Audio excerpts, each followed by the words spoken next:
There has never been a leak from an active terror organisation on a scale even remotely like this. An unprecedented cache of information that could destroy Islamic State's fighting infrastructure. Tens of thousands of files, names, addresses, telephone numbers, and crucially, the network that recruited them. Islamic State is suffering, but this for them is a potential disaster, and it's happening right now.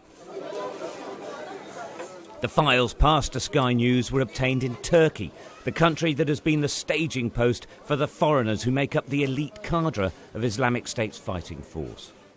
It's been the key to the terror organisation's success.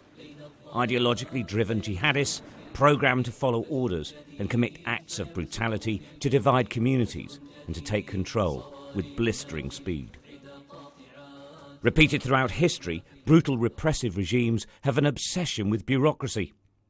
To join up, would-be recruits had to convince their sponsors of their eligibility. This form was crucial.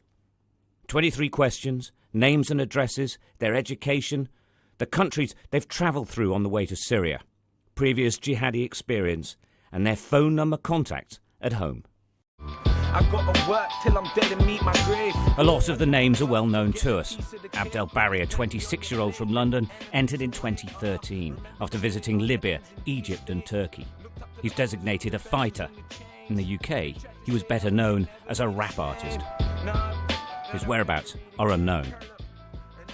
Another jihadi, now dead after being hit by a drone, is Junaid Hussain, the head of the Islamic State's media wing, who plotted to attack the UK with his wife, former punk rocker Sally Jones. Her whereabouts are unknown. This is a message to the brothers who stayed behind. And Riyad Khan from Cardiff, who also entered in 2013, well known for appearing in this Islamic State propaganda video. He was later killed. Just dealing with this huge amount of data is staggeringly time-consuming.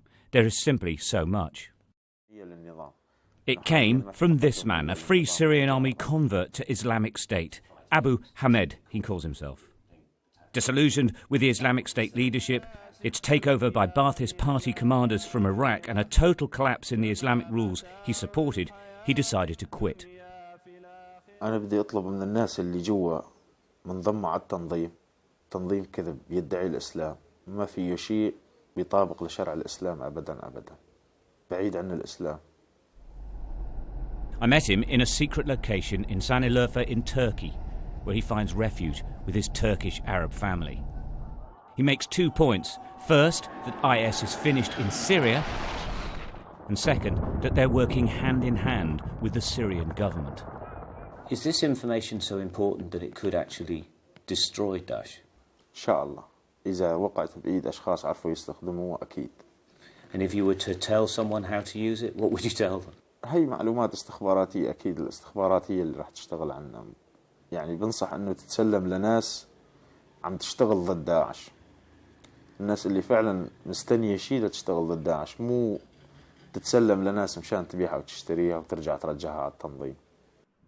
The Islamic State files reveal a very sophisticated system of analysis. Recruits would enter through a series of points across the Turkish border. Joining Islamic State wasn't a case of just turning up.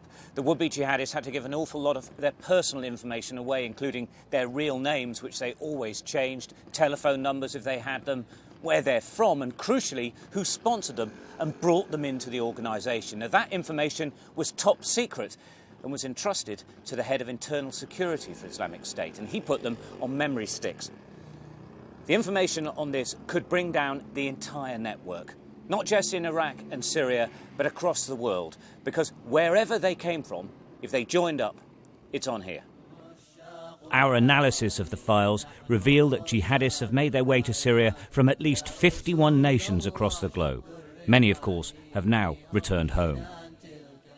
From the attacks in Tunisia through to the Bataclan theatre massacre in Paris, it's clear that Islamic State is attempting to move its base of operations abroad. The security services are right now warning of more high-profile attacks. And these files are simply the best intelligence that's ever existed about Islamic State. It's certainly the best they could hope for.